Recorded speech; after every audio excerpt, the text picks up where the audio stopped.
Hello everyone, welcome back to target for IQ.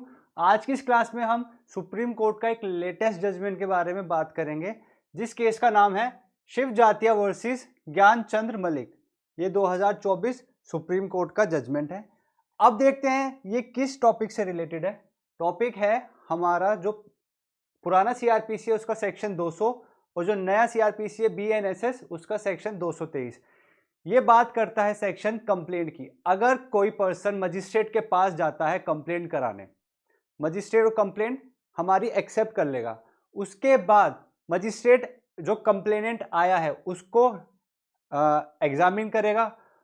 Examine करने के बाद विटनेसेस को एग्जामिन करेगा।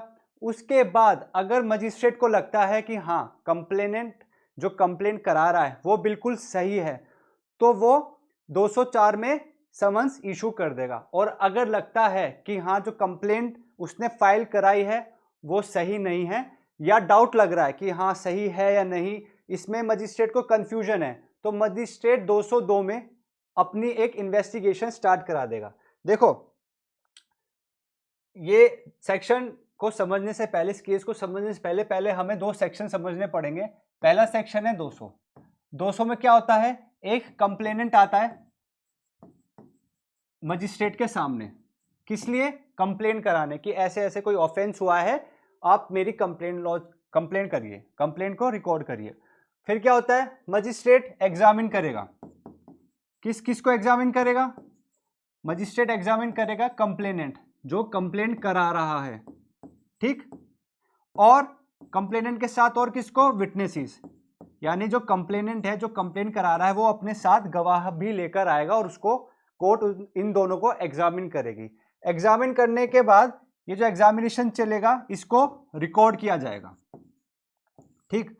रिकॉर्ड करने के बाद जब मजिस्ट्रेट को लगता है कि हाँ ऑफेंस हुआ है, तो मजिस्ट्रेट क्या करेगा, सेक्शन नंबर 204 ऑफ सीआरपीसी 204 में समन्स इशू कर देगा एक्यूज के खिलाफ कि आप 204 आपको जो समन्स हमने इशू किया है आप कोर्ट में उपस्थित हो, ठीक। अगर कोर्ट क्या होता है, जब कोर्ट ने रिकॉर्ड कर लिया, एग्जामिन करने के बाद कंप्लेनेंट और विटनेसेस को एग्जामिन किया, उसके बाद रिकॉर्ड करी, रिकॉर्ड करने के बाद कोर्ट को लगता है कि ऑफेंस नहीं हुआ या ऑफेंस हुआ है, मतलब कि मजिस्ट्रेट कंफ्यूज हो गया, मजिस्ट्रेट को समझ नहीं आ रहा कि उसको 204 में समन्स इशू करने चाहिए या सेक्शन 203 में कंप्लेन को डिसमिस कर देनी चाहिए। यानी कि हम उस कंडीशन की बात कर रहे हैं जहां पर मजिस्ट्रेट क्या हो रहा है, कंफ्यूज, यानी कि मजिस्ट्रेट नॉट सेटिस्फाइड, वो सेटिस्फाइड नहीं है कंप्लेंट से। तो उस केस में अपने आप को सेटिस्फाइड करने के लिए मजिस्ट्रेट के पास सेक्शन नंबर 202 में ऑप्शन है कि वो या तो खुद इंक्वायरी करे इस मैटर की या फिर इन्वेस्टिगेशन करवाए। पुलिस को कह देंगे कि आप इस मैटर पे इन्वेस्टिगेशन करिए और देखिए क्या ऐसा कुछ अपराध बन रहा है या नहीं, ठीक। देखो, जो हमारा सेक्शन 200 है कंप्लेंट वाला, उसमें मजिस्ट्रेट को सेटिस्फाइड होना बहुत जरूरी है। क्यों, क्योंकि जब मजिस्ट्रेट सेटिस्फाइड हो जाएगा तभी 204 में वो समन्स इशू करेगा, ठीक। तो अभी तक हमने क्या पढ़ा, 200 में अगर कंप्लेंट हो रही है तो अगर सेटिस्फाइड है मजिस्ट्रेट तो 204 में समन्स इशू कर देगा, ठीक।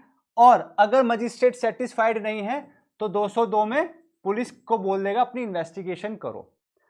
अब जो मैंने केस पढ़ाया था आपको, इसके फैक्ट्स कुछ ऐसे थे कि कंप्लेनेंट ने कंप्लेन करी मजिस्ट्रेट के सामने, मजिस्ट्रेट ने एग्जामिन किया कंप्लेनेंट और विटनेसेस दोनों को, उसके बाद रिकॉर्ड करके जब मजिस्ट्रेट ने देखा तो मजिस्ट्रेट सेटिस्फाइड नहीं था कि कंप्लेनेंट ने जो कंप्लेन कराई है वो सही है या नहीं। तो मजिस्ट्रेट ने क्या करा, 202 में इन्वेस्टिगेशन का ऑर्डर दे दिया कि पुलिस आप इन्वेस्टिगेशन करो और मुझे बताओ ऐसा कोई अपराध हुआ है या नहीं।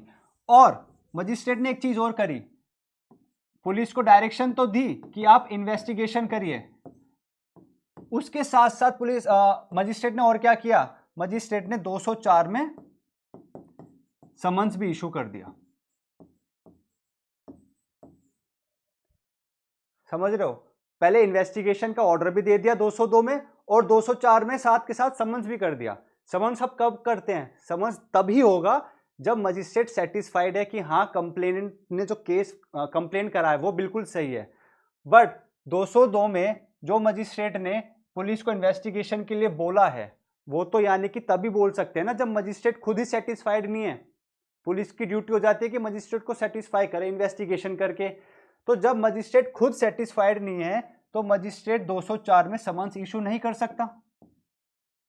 ठीक, तो ये वाला ऑर्डर चैलेंज हुआ था और सुप्रीम कोर्ट ने बोला था कि आप जब तक मजिस्ट्रेट सेटिस्फाइड नहीं है 204 की पावर यानी कि समन्स मजिस्ट्रेट इशू नहीं कर सकता। इस केस में ये हेल्ड हुआ था।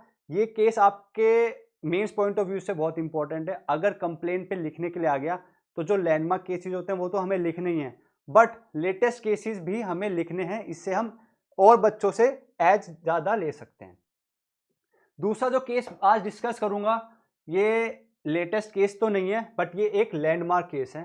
केस का नाम है पुष्पा देवी भगत डिजीज थ्रू एलआर्स, मतलब कि जो पुष्पा देवी थी इनकी डेथ हो गई और अब इनका केस लीगल रिप्रेजेंटेटिव लड़ रहे हैं एलआर्स, ठीक, versus Rajendra Singh and others. ये 2006 का एक लैंडमार्क केस है। मैं फिर कह रहा हूं ये एक लैंडमार्क केस है। अब बात आती है किस टॉपिक से रिलेटेड। टॉपिक है हमारा सीपीसी का कॉम्प्रोमाइज और कंसेंट डिक्री। कॉम्प्रोमाइज और कंसेंट डिक्री क्या होती है कि अगर पार्टीज में कोई केस चल रहा है और केस या तो बहुत ज्यादा लंबा खिंच गया या पार्टीज को लगता है कि चलो हम सुलह कर लेते हैं, कॉम्प्रोमाइज कर लेते हैं, ठीक, तो जब पार्टीज कॉम्प्रोमाइज करती है उस कॉम्प्रोमाइज को कोर्ट के सामने लिखवाया जाता है, ठीक, और जब वो लिख के तैयार हो जाता है तो एक डिक्री पास हो जाती है कॉम्प्रोमाइज बेसिस पे कि हाँ दोनों पार्टीज ने कॉम्प्रोमाइज कर लिया या दोनों पार्टीज की जो कंसेंट है वो बिल्कुल सेम है। अब क्या होता है कि पहले तो हम ये जान लेते हैं कि जब कॉम्प्रोमाइज या कंसेंट डिक्री पास हो जाती है उसके बाद अगर कोई एग्रीव्ड है इस डिक्री से, सपोज मेरा और किसी और के साथ केस चल रहा था, यानी मेरे अगेंस्ट एक पार्टी थी, हमने एक कॉम्प्रोमाइज डिक्री तैयार कर ली, बाद में मुझे पता चला कि वो जो कॉम्प्रोमाइज डिक्री थी ना वो इलीगल थी या फ्रॉड थी, मुझे धोखाधड़ी करके उन्होंने कॉम्प्रोमाइज डिक्री करवा ली कोर्ट से, बाद में पता चला, तो क्या मेरे पास कोई रेमेडी है? तो पहले देख लेते हैं सीपीसी में कहीं पे ये प्रोविजन दे रखा है कि हाँ मुझे रेमेडी है कहीं पर। तो पहला पॉइंट है हमारा सेक्शन नंबर 96 क्लॉज 3, जहां पे बोला गया है कि अगर कंसेंट डिक्री होती है तो हमारे पास कोई राइट नहीं है कि हम इस डिक्री के अगेंस्ट अपील कर लें, यानी कि हमारा अपील का राइट चला गया। सेक्शन 96 क्लॉज 3 में यह दे रखा है कि अगर कंसेंट डिक्री होगी तो हम उस डिक्री के अगेंस्ट अपील नहीं कर सकते, ठीक। दूसरा पॉइंट ऑर्डर 23 रूल 3A, इसमें क्या बोल रखा है कि हम कंसेंट या कॉम्प्रोमाइज डिक्री जो होती है उसके अगेंस्ट कोई सेपरेट सूट नहीं फाइल कर सकते कि भाई इस साल तो हमने कॉम्प्रोमाइज डिक्री कोर्ट से पास करा लिया और जब हमें पता चला कि हमारे साथ धोखाधड़ी हुई है तो हम next year separate suit file नहीं कर सकते। अब बात आती है ना हम अपील फाइल कर सकते ना हम सेपरेट सूट फाइल कर सकते, तो रेमेडी कहाँ है? फिर हम करें क्या? भाई ऐसा हो सकता है ना कॉम्प्रोमाइज कर लिया दोनों पार्टीज ने, बट एक पार्टी को ज्यादा चालाक थी, उसने धोखाधड़ी कर दी दूसरे पार्टी के साथ, तो अब वो जिस पार्टी के साथ धोखाधड़ी हुई है जो विक्टिम बन गया है, क्या उसके अब रेमेडी नहीं है? खत्म हो गया, क्योंकि 96 क्लॉज 3 और ऑर्डर 23 रूल 3A में बताया गया कि ना आप अपील कर सकते हो और ना ही सेपरेट सूट फाइल कर सकते हो। तो अब क्या करें? तो इस वाले केस में ये जो सिचुएशन अराइज हुई है इसका एक आंसर दिया था। कोर्ट ने कहा था कि आपके पास एक रेमेडी है और वो रेमेडी है ऑर्डर 23 रूल 3 के प्रोवाइजो, यानी कि आपको कहां जाना पड़ेगा? आपको जाना पड़ेगा ऑर्डर 23 रूल 3 में और रूल 3 के भी प्रोवाइजो में। क्या करना पड़ेगा? जिस कोर्ट ने कॉम्प्रोमाइज डिक्री पास करी है, ठीक है, जिस कोर्ट ने पास करी है कॉम्प्रोमाइज डिक्री, आप उसी कोर्ट के सामने एक एप्लीकेशन लगाएंगे। आप उस कोर्ट के सामने एक एप्लीकेशन लगाएंगे कि सर मेरे साथ साथ ऐसे धोखा हुआ था, ये जो डिक्री आपने पास करी है एक्चुअली ये इलीगल है, क्योंकि दूसरी पार्टी की एक मेलाफाइड इंटेंशन स्टार्टिंग से थी। तो अगर कोर्ट सेटिस्फाइड हो जाती है तो कोर्ट उस बेसिस पे उस कॉम्प्रोमाइज डिक्री को नल एंड वॉइड डिक्लेयर कर सकती है, कि इलीगल डिक्री बोल सकती है। अगर कोर्ट को आप सेटिस्फाइड कर दो तो वो डिक्री क्या हो जाएगी, एक इलीगल डिक्री हो जाएगी। तो हमारे पास रेमेडी कहाँ है, ऑर्डर 23 रूल 3। ये क्वेश्चन आपके प्रीलिम्स में भी बन सकता है कि अगर कोई कंसेंट डिक्री पास हुई तो क्या उसकी अपील हो सकती है। मैंने अभी बताया 96 क्लॉज 3 में नहीं होगी, और ना ही इसका सेपरेट सूट फाइल होएगा।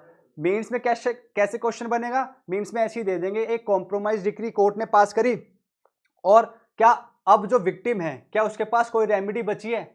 तो हम कैसे बोलेंगे, पहले तो हम 96 क्लॉज 3 बताएंगे, फिर ऑर्डर 23 रूल 3A बताएंगे कि भाई दोनों में ना तो अपील कर सकते ना सेपरेट सूट फाइल कर सकते। बट इस वाले केस का नाम मेंशन करते हुए Pushpa Devi Bhagat versus Rajendra Singh and others हम बोलेंगे कोर्ट ने बोला था कि हमारे पास एट द एंड रेमेडी है ऑर्डर 23 रूल 3 के प्रोवाइजो में, जहां पे हम एक एप्लीकेशन लगाएंगे कोर्ट के सामने जिस कोर्ट ने ये कॉम्प्रोमाइज डिक्री पास करी है।